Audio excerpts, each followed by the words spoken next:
Chapter 1. Penny, Anna, have you decided which one of them you want to marry? Mom's words came out of nowhere, leaving us both stunned. I blinked, my eyes flying open as I stared at her. My gaze darted around the room, taking in the old furniture, the familiar curtains, the sunlight streaming through the window. Wait a second. Was this happening again? I turned back to my big sister, Anna, who suddenly gasped, her breathing sharp and uneven. Then she coughed violently as if the very thought of marriage had physically hurt her. Mom, no. We're not marrying anyone. I froze. Anna never said that last time. In our previous life, she kept quiet, waiting for me to make my choice before speaking up. Could it be? Without another word, I grabbed her hand and pulled her into the bedroom, slamming the door shut behind us. The second we were alone, I couldn't hold it in anymore. My voice was trembling as I grabbed her shoulders. Anna, tell me the truth. Did you come back too? Her eyes widened. She reached for my hands, her grip just as shaky as mine. Wait. You mean, you? For a moment, we just stood there, staring at each other in stunned silence. And then it hit us. We both broke down, throwing our arms around each other in an emotional mess of laughter and tears. Relief, anger, and disbelief all hit at once as we held on tightly, our voices overlapping as we cursed the people who had ruined us in the past. Henry Moore. That bastard. We thought he was gentle, thoughtful, and even a little shy. But behind closed doors, he was a monster, a violent, controlling mama's boy who couldn't make a single decision without his mother's approval. Anna had paid the price. He took her life. And Thomas Fletcher? He was even worse. The simple, honest man routine was nothing but an act. Beneath that harmless smile was a cunning, manipulative predator who was sharper than any fox. I collapsed onto the bed, running my hands through my hair. God, I muttered, my voice filled with bitterness. If I hadn't been so stupid, if I hadn't fallen for the Fletcher family's schemes, we wouldn't have lost everything. They wouldn't have swallowed our entire family business. It's all my fault. Anna reached over, grabbing my hand. Her warmth cut through my guilt like a lifeline. Penny, stop it. This wasn't your fault. The Fletcher family is just that good at what they do. But this time... Her voice hardened, her grip tightening. This time, we'll make sure they pay. Once the storm of emotions passed, I looked at her, my expression firm. Anna, we're still going to marry them. What? Her eyes nearly popped out of her head. Think about it, I said, leaning forward. Last time, they destroyed us, completely. If we don't marry them, they'll just move on to someone else. Do you really want other people to go through what we did? This time, we can fight back. We can destroy them from the inside. There's no way I'm letting them get away with it. Anna stared at me, her brow furrowed in thought. Finally, she nodded, her expression steely. All right. Let's do it. That night, we stayed up late, piecing together everything we remembered from the last life. Every scheme, every weakness, every dirty little secret was laid bare.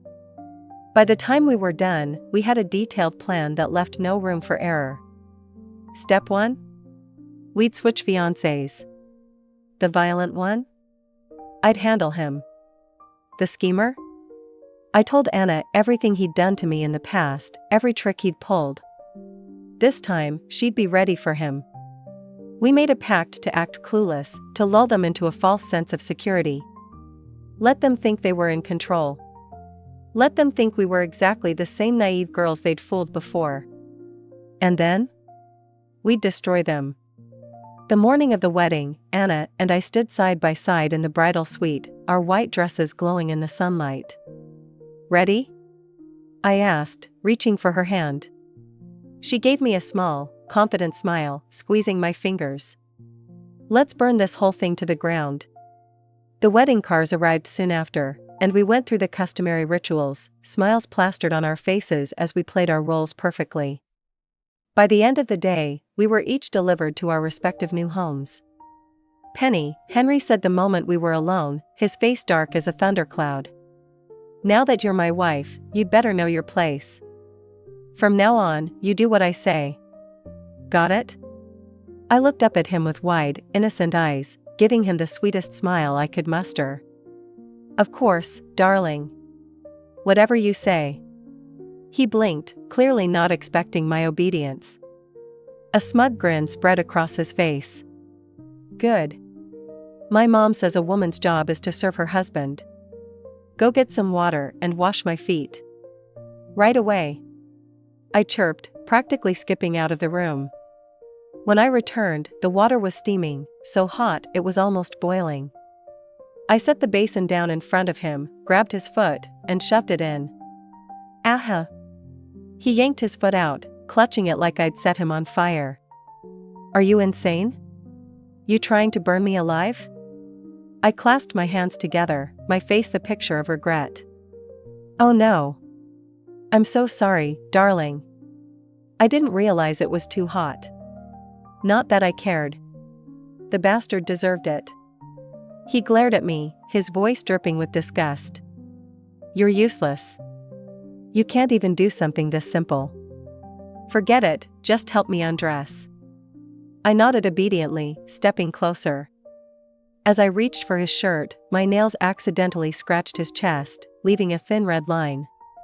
"Ow. What the hell is wrong with you?" he shouted, shoving me away. That was it. Before he could react, I grabbed his arm and flipped him over my shoulder. He hit the floor hard, groaning in pain. "Mom. Mom," he shouted weakly, his voice cracking. The commotion must have been deafening because Mrs. Moore was already banging on the door. "Penny. What's going on in there?" "Mom, I'm making a baby with Henry here. Don't you want grandchildren?" I said that and slapped Henry. He scrambled to his feet, grabbing a baseball bat from behind the door. "Oh?" I said, raising an eyebrow as I dodged his swing with ease. My eyes flicked to the wall behind him, where an array of whips, candles, and wooden rods hung like decorations in a dungeon. Well, well. This was going to be fun. Chapter 2. I flashed Henry my sweetest, most harmless smile, tilting my head like I didn't have a care in the world. "Wow, darling, who knew you were into something so adventurous? I love it. Let's play together, shall we?" Before he could even process what was happening, I grabbed the whip from the wall and brought it down with a sharp crack. "Ahhh," he yelled, his face twisting in pain. "Oh, come on," I cooed, striking him again. Crack. "Isn't this what you like?" "You crazy woman," he spat, his words barely audible over his gritted teeth. "You buy." Crack. The third lash cut him off mid-sentence. I leaned in closer, my voice suddenly ice cold. "What was that? Did you just call me something? Say it." "Honey." Instead of giving him a chance to respond, I grabbed a nearby rope and tied him firmly to the chair. He struggled, of course, but I smiled as I tightened the knots. Leaning down so my face was right in front of his, I whispered, "This is fun, isn't it, honey? I'm having the best time. Help. Mom. Mom, help me," he screamed, his voice cracking into a pathetic whimper. The banging on the door grew louder, followed by Mrs. Moore's shrill voice calling out. She was desperate now, probably trying to break the door down. "Don't like this anymore?" I asked sweetly, grabbing a thick candle from the table. I lit it with calm precision, holding his glare as I let the wax drip onto his bare chest. "Ah!" He thrashed against the chair, his face contorted in agony. "Stop it. You psycho. Let me go." "Psycho?" I blinked, pretending to be hurt. "But darling, I thought you liked this game? Isn't this what you wanted? Now say it, call me wife." He refused, of course. So I sighed, grabbed his chin with one hand, and slapped him across the face with the other. Smack. His head snapped to the side, and when he turned back, his cheek was already swelling. "You're not very good at this, are you?" I teased, shaking my head. "Now, let's try again." "What do you call me?" "Help." Help," he sobbed, tears streaming down his face now. "Mommy's not coming," I said with a smirk. "She's too busy trying to explain this to the police." Outside the room, Mrs. Moore's frantic voice was barely coherent. "Hang on, son. Mommy called the cops. They'll be here any second." I rolled my eyes and leaned in close to Henry again. "Seriously? You're still crying for your mom? What are you, 5? Do you need her to tuck you in too?" His face turned beet red, but before he could respond, I turned toward the door and called out. "Oh, Mrs. Moore. Don't worry, we're just having some fun in here. No need for the police." Henry was glaring at me now, his swollen face twisted in rage. "You're going to regret this," he hissed, his voice low and venomous. "Oh?" I tilted my head in mock confusion. "What do you mean, darling? Are you saying you're hungry? Let me get you something to eat." Before he could react, I grabbed one of his dirty socks from the floor and shoved it into his mouth. "There you go," I said, patting his cheek. "Enjoy your snack." Henry's eyes bulged, his muffled screams filling the room as he twisted in his chair. I clicked my tongue in mock disapproval. Tisk, TSK. Such bad manners. You should be grateful. Moments later, a loud pounding echoed from the front door, followed by a voice. "Open up. Police." I opened the door just a crack, peeking out with my best innocent smile. "Oh, officers.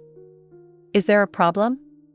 "We got a report of domestic violence," one of them said, his eyes narrowing as he tried to look past me. "Domestic violence?" I gasped, putting a hand to my chest as if I were truly shocked. "Oh no, officer, you've got it all wrong. My husband and I were just playing a little game." "Isn't that right, darling?" The policeman's gaze shifted past me, landing on the wall where an assortment of whips, ropes, and candles hung in plain view. His face went red as he coughed into his hand. "Ahem. Well, this seems to be a private matter between consenting adults. Not something we can interfere with." Mrs. Moore practically exploded. "What? Consenting adults? My son looks like he's been mauled. This is assault. Arrest her this instant." The officer gave her a polite but firm smile. "Sorry, ma'am, but this falls under domestic disputes, and we can't get involved." With that, he and his colleagues walked off, leaving Mrs. Moore fuming and sputtering in disbelief. Meanwhile, at the Fletcher estate, Anna wandered through the grand halls of the Fletcher mansion, her black silk slip dress trailing behind her. Her sharp eyes took in every detail, the intricately carved mahogany furniture, the gilded mirrors, the luxurious rugs. Everything here screamed wealth. "Not bad," she murmured to herself, running her fingers over the edge of a polished desk. "Not bad at all. Miss Anna." She turned to see Richard Fletcher standing in the doorway, his expression as cold and distant as ever. He didn't bother with pleasantries, just walked over, holding a stack of papers. "Our marriage is purely a business arrangement," he said flatly. "To avoid any future misunderstandings, I'd like you to sign this agreement. It outlines the financial boundaries of our relationship." Chapter 3. Richard didn't bother with pleasantries. Instead, he tossed a thick stack of contracts onto the table in front of Anna, the papers landing with a loud thud. Anna didn't flinch. She casually picked up the contracts, leaned back on the sofa, and began flipping through the pages with a detached air. Her sharp gaze skimmed the text before she spoke, her voice calm and cold. "So, we're keeping finances completely separate," she said. "That's fine. But if we're doing that, we need to be clear, debts are separate too. Don't you agree?" Richard let out a short laugh as if she'd just told him the most ridiculous joke. Debts? Do you really think the Fletcher family has debts? Anna smirked, leaning forward slightly. Oh, I'm sure the Fletcher family doesn't, she said, her tone smooth and teasing. But me? Well, I happen to own a few plots of land. And, would you believe it, there's about $2 billion in loans tied to them. If you don't want to sign this agreement, then I guess we'll just have to share the responsibility, won't we? Richard's confident demeanor faltered ever so slightly, a flicker of hesitation crossing his face. Anna didn't miss it. Without skipping a beat, she pulled out a set of documents and slid them across the table. If you don't believe me, Mr. Fletcher, here are the papers. Take a look for yourself. She sighed dramatically, waving her hand as if this were all terribly inconvenient for her. Richard frowned but picked up the documents. He flipped through them, his expression turning darker with each page. Moments later, with an irritated sigh, he grabbed a pen and signed the agreement. Debts are separate, he muttered, sliding the papers back to her. Anna smiled faintly, victory glinting in her eyes. This was just the start.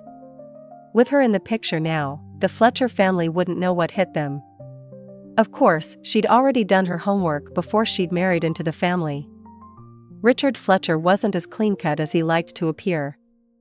Behind his polished facade, he had a mistress, a little secret he kept hidden away in one of his luxurious properties. Anna decided to let him know that she wasn't as clueless as he might think. Mr.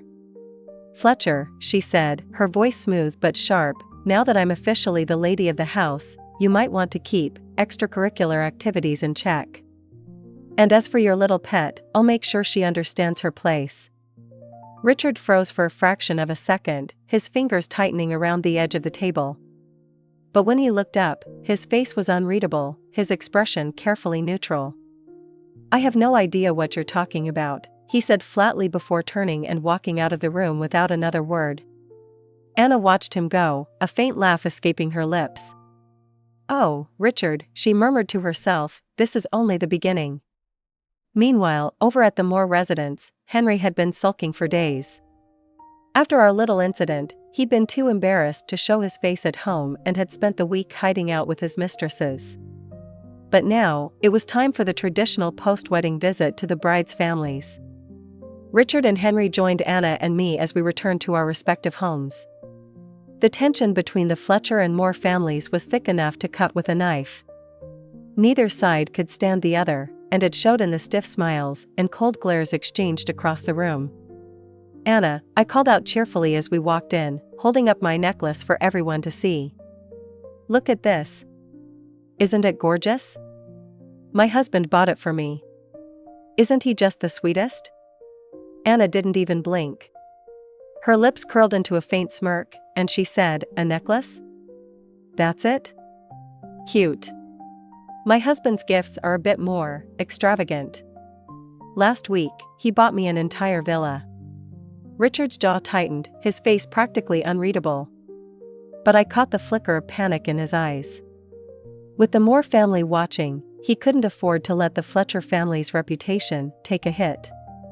He cleared his throat and gave a small, curt nod. Of course, he said. A villa is nothing for the Fletcher family. I couldn't resist poking the bear a little more. Oh? Do you have proof of that? I mean, how do we know this so-called villa wasn't just a gift from someone else? Richard's eyes narrowed, but he didn't take the bait.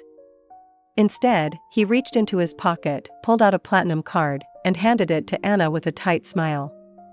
Here, he said. 5 million. That should be enough for a new villa, don't you think? Anna accepted the card with a gracious nod, her expression cool and composed. But as soon as the others looked away, she shot me a quick, triumphant grin. Not to be outdone, Henry suddenly pulled out a sleek black card and tossed it onto my lap. Wife, he said, his voice loud enough for everyone to hear, here's a little gift for you. 8 million. I hope you like it. I beamed at him, pocketing the card with a playful smile. Thank you, darling, I said sweetly, throwing Anna a smug look. Once we were back in our room, Anna and I couldn't hold it in anymore. We burst into laughter, collapsing onto the bed as we replayed the ridiculous scene in our heads. "Did you see their faces?" Anna gasped, clutching her stomach as she laughed. Richard was this close to losing it.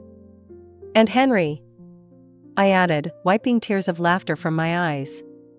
"He just had to one-up Richard. Men and their egos." As our laughter down, I looked at Anna, a flicker of sadness crossing my face. "Anna," I said softly, "I'll make sure you get the revenge you deserve. No one's going to hurt you again." Anna reached out and squeezed my hand, her voice calm and steady. "Don't worry. We're not the same people we were before. This time, we're in control." She then filled me in on everything that had been happening at the Fletcher residence. By the time we finished catching up, we were more determined than ever to take control of our futures. The next morning, Mrs. Moore was already waiting for me in the living room, her sharp voice cutting through the air the moment I walked in. Well, she said, lounging on the sofa like a queen. "Finally awake, are we? Is this how you plan to behave as a daughter-in-law? Sleeping in like you're on vacation?"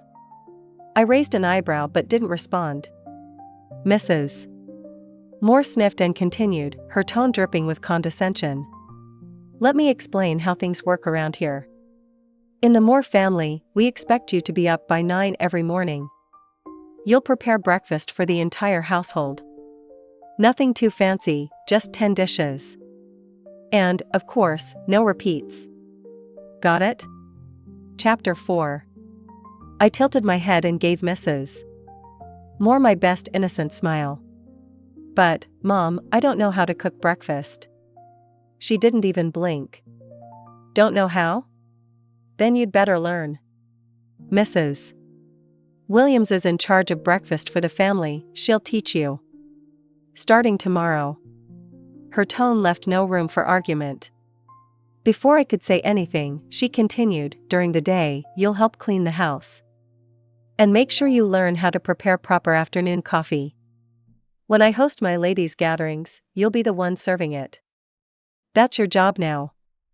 I couldn't resist rolling my eyes, internally, of course. "But, Mom," I said, pouting, "don't we already have maids for all that? If I do it, what are they supposed to do?" Mrs.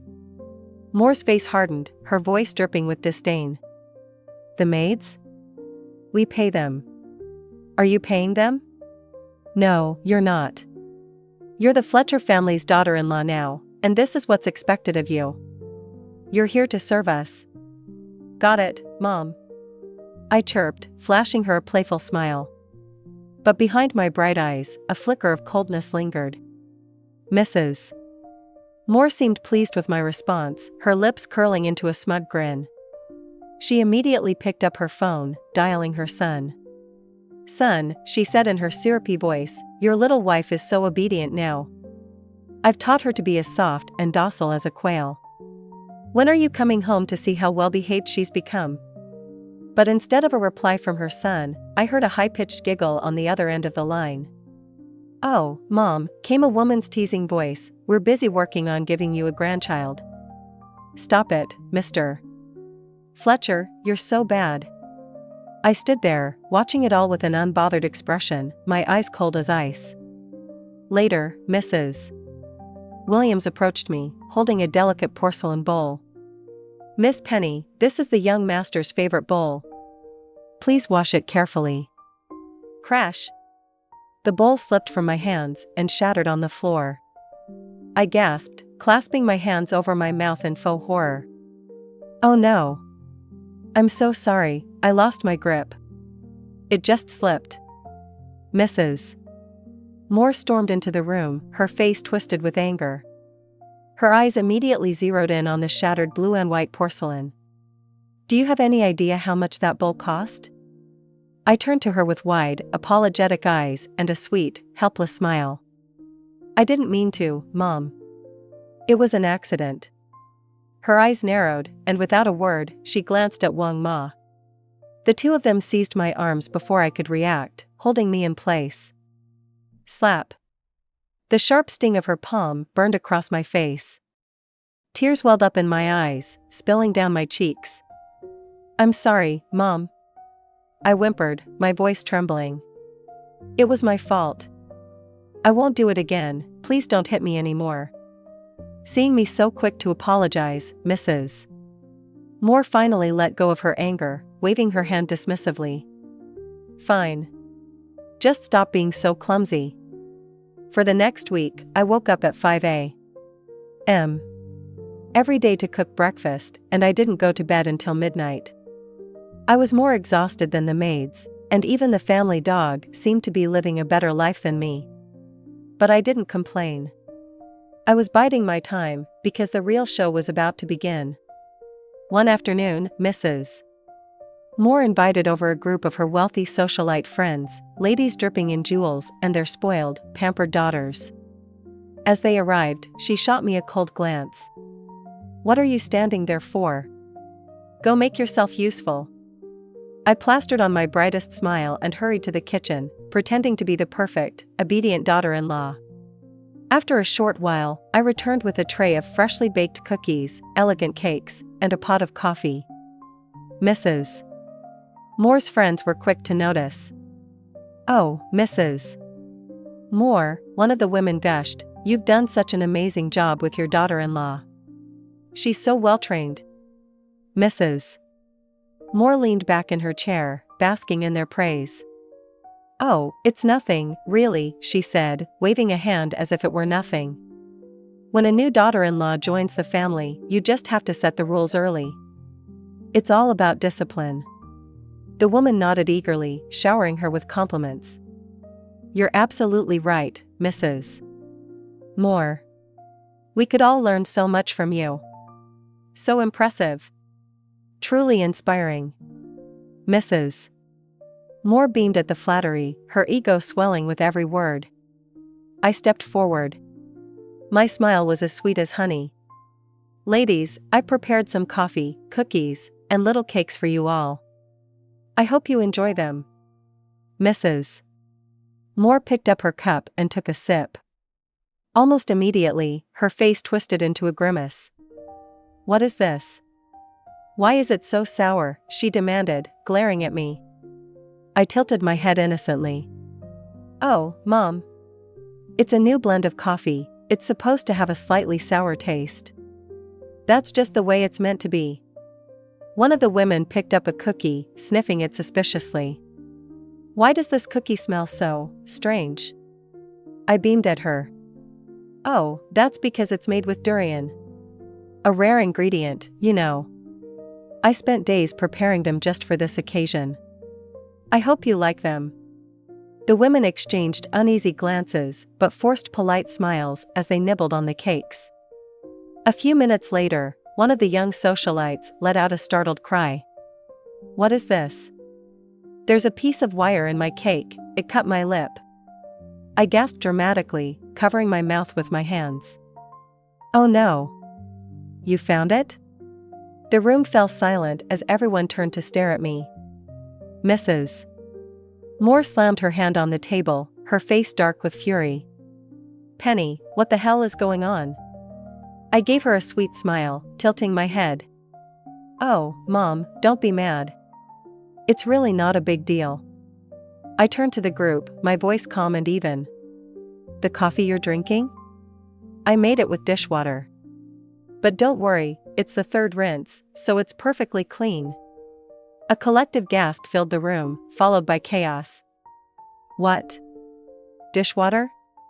Oh my God." Several women bolted for the bathroom, gagging as they tried to spit out the coffee. "And the cookies?" I continued, still smiling. "I made those with cat litter. It took me 3 days to collect enough, but I think the flavor is worth the effort. Don't you agree?" At this, a few of the women started dry heaving while others clutched their stomachs in horror. Mrs. Moore's face turned an alarming shade of purple. You lunatic. What have you done?" I clapped my hands together, my expression calm and serene. "Oh, and the cakes, you'll love this. I mixed the eggs with the toilet brush. Saved so much time." The room erupted into chaos. Women were screaming, gagging, and running for the exits. Mrs. Moore's voice rose above the noise, shrill and furious. You monster. I stood there, calm and composed, watching the chaos unfold with a satisfied smile. Chapter 5. You are insane. Completely insane. Mrs. Moore screamed. She called for the butler and the bodyguards to restrain me, saying she would teach me a harsh lesson. A dozen bodyguards stormed in aggressively. Hiya! I executed a spinning kick, knocking them all down. Mom. Thanks for the training. I'll be a good girl now, I said, mimicking Bruce Lee, lifting my leg and touching my nose, winking playfully at her. Mrs.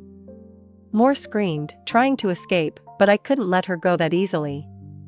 I quickly stepped forward, grabbed her hair, and slammed her head onto the sofa. Blood oozed from her forehead, trickling down to her mouth. Ah! Mrs. Moore couldn't handle the shock and fainted. The other guests, seeing this, covered their heads and pretended to faint, fearing I would go crazy and target them next. When Henry finally returned home, he was greeted by a chaotic scene. Everyone was lying on the ground, pretending to be unconscious, and Mrs. Moore was bleeding, groaning in pain. Seeing his son return, she shouted, "Henry! Divorce her! Divorce her now!" Henry looked at me coldly. What are you doing, Penny Smith? I leaned against the sofa, playfully. I'm dealing with your mom. Didn't you see?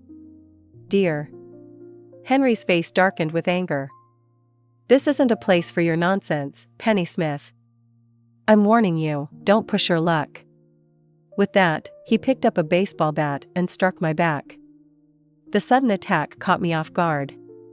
I groaned, grabbed a nearby chair, and smashed it over his head. Henry, you tried to kill me.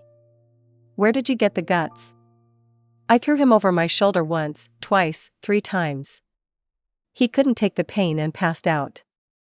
An hour later, in the living room, Henry, his mother, the butler, and the servants were all kneeling in a row, while I looked down at them. Henry complained, Mom. Why did you provoke her? I was doing it for you. Mrs.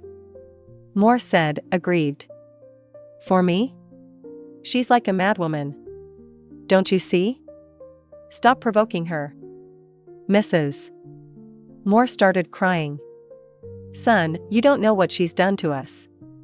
She made us eat filth. All those respectable people. She's so vicious. Slap. I slapped Mrs. Moore, pretending to be hurt. Mom, how can you call me vicious? Look at my hand, injured from making you afternoon tea. I raised my delicate hand, showing a small red dot.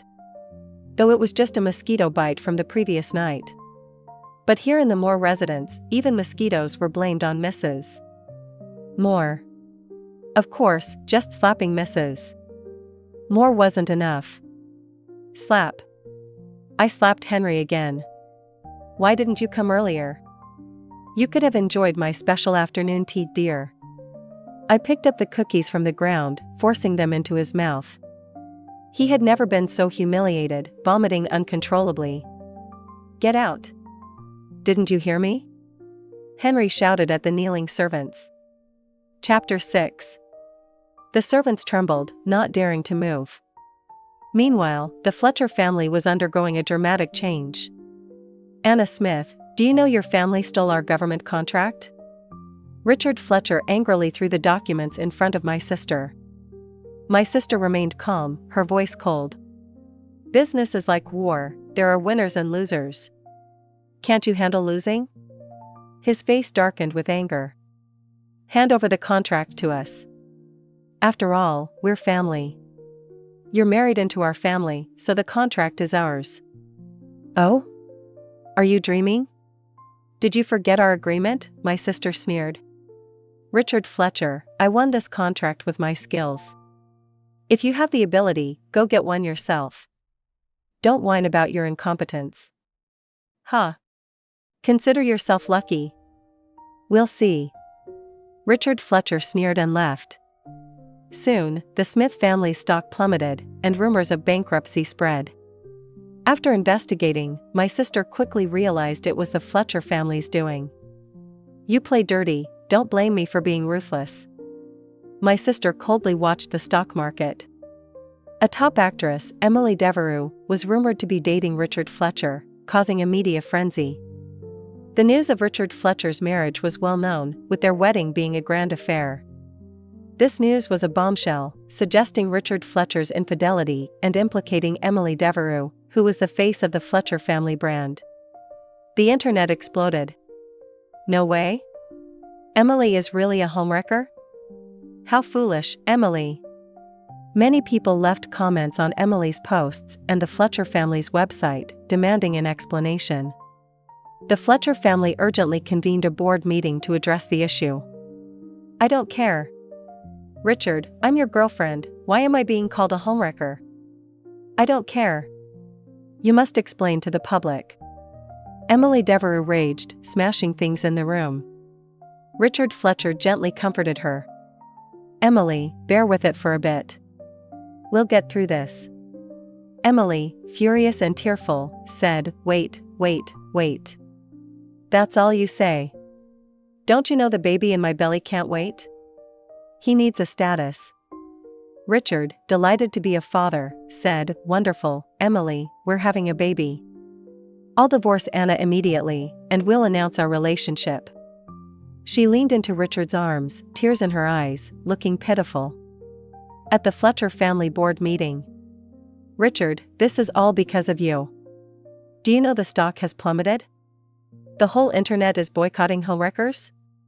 Emily is not a homewrecker. She's my girlfriend.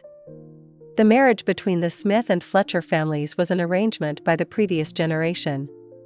It has nothing to do with us. Richard said coldly. Seemingly making a decision, he said firmly, I want to divorce Anna Smith. What?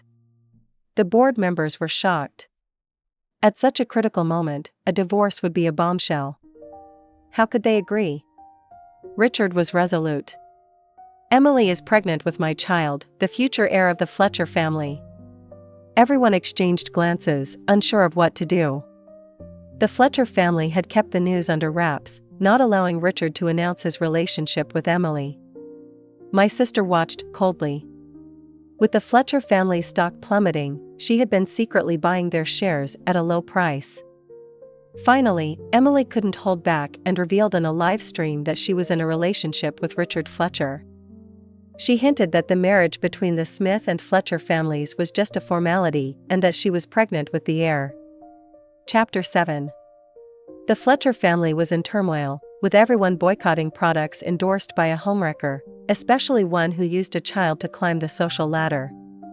Under pressure, Richard Fletcher was removed from his position as CEO by the board and given a leisurely, insignificant role. My sister had already acquired 70% of the Fletcher family's shares, giving her absolute control. On the day of the divorce, Richard Fletcher looked at my sister provocatively, like a rooster who had won a fight. Anna Smith, I may have lost my CEO position, but once the storm passes, I'll be back. And I have a child now, while you're just a lonely old woman. Richard said contemptuously. My sister smiled faintly, feigning surprise. Really? Didn't you know? I already own 70% of the Fletcher family's shares. As he signed the divorce papers, his hand froze in midair, unable to process the shock. Oh, and now that you're my ex-husband, I have a gift for you, my sister said, then left. He looked at the video in his hand, showing Emily with another older man, whose face was blurred. The man said, No wonder you're a top actress. You taste different. Emily, leaning on the man's chest, teased, Baby, I'm pregnant. The child is yours. What should I do? The man took a drag of his cigarette and said, Marry into the Fletcher family, claim the child as his. Then, when the time is right, I'll get rid of him. The child will inherit the fortune, and the Fletcher family will be ours. They continued their flirtatious banter, making Richard's face turn pale, his nails digging into his palms. Sis. Do you think Richard will like our gift? I asked, lying on the bed, hugging my sister. My sister smiled. Of course, he'll love it. He'll definitely thank us. By the way, where did you find such a juicy piece of gossip? I grinned mischievously. In Mrs. Moore's room. Since I beat up Henry and Mrs. Moore, they had been avoiding me like the plague. One day, I saw Mrs. Moore hiding something. Mom. What are you doing? I appeared behind her quietly. Mrs. Moore jumped, quickly hiding the item behind her back, pretending nothing was wrong. Penny, nothing. Why are you here? I turned around and snatched her phone. After watching the video, I teased, Mom. Why are you always up to sneaky things? Mrs. Moore didn't want to talk, but she couldn't withstand my force. Crack. I broke her hand, making her scream. Help. Murder. Help. I impatiently picked up a tissue from the ground and stuffed it into her mouth. You're too noisy. Now, tell me what's going on. Tears streaming down her face, she nodded. I just wanted more money in the divorce. Please don't hit me. Please. Mrs. Moore confessed everything. I didn't expect Mr. Moore to be so wild at his age, with young models and actresses, sometimes even more exciting threesomes, all recorded on video. Since I had this juicy gossip, I had to share it with my sister. How could I keep it to myself? Henry had been behaving better, but he still tried to play tricks occasionally, until one day. I was happily chatting with my sister on the phone when I overheard Henry talking secretly on the phone in the hallway. Chapter 8. Are you sure she'll go insane if she takes this? Seeing his sneaky behavior, I knew he was up to no good. After that day, I secretly collected evidence and had a private doctor examine it. The doctor confirmed that the drug was a psychotropic medication. Taking one pill a day would lead to nervous breakdowns and eventually insanity within a week. Good heavens! This beast wanted me dead. A week later. I clutched my head, my face pale. Who are you? I'm your husband. Don't you remember? Henry said excitedly. My husband. Before I could finish, I fainted. Seeing me on the ground, he kicked my stomach. Idiot, weren't you tough before? Show me your toughness now. I endured the pain, wanting to see his next move. Unexpectedly, he grabbed my neck with both hands, making my face turn red from lack of air. I suddenly opened my eyes, scaring him. Taking advantage of his shock, I stood up with a swift move, gasping for air, my heart pounding. In the chaos, I grabbed an ashtray and smashed it over his head. You tried to kill me. Henry. Where did you get the guts? I threw him over my shoulder once, twice, 3 times. He couldn't take the pain and passed out. I gathered all the evidence and called the police. In the end, Henry was sentenced to life imprisonment for attempted murder, with a chance for parole due to the attempt. Mr. Moore heard about it and wanted me to drop the charges. I said coldly, your son tried to kill me, and you want me to forgive him? Penny Smith, is this how you talk to your elders? Mr. Moore's tone was threatening. No forgiveness. I want him in jail. I wasn't afraid of him. Why make it so ugly? Mr. Moore didn't give up.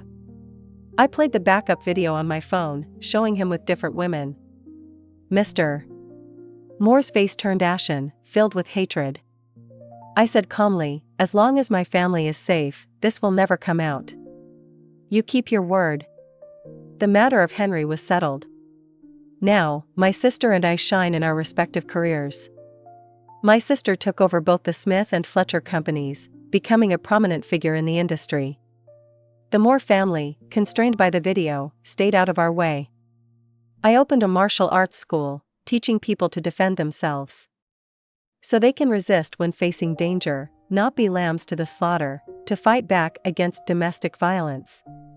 At the Smith family estate. Sis. I heard that guy chasing you even went to your company? Why not consider him?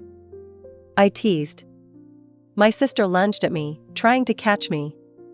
Stop right there. How dare you tease your sister? Look at them, still like children, Dad said happily. Yes, they've grown up. We don't have to worry anymore, Mom said contentedly.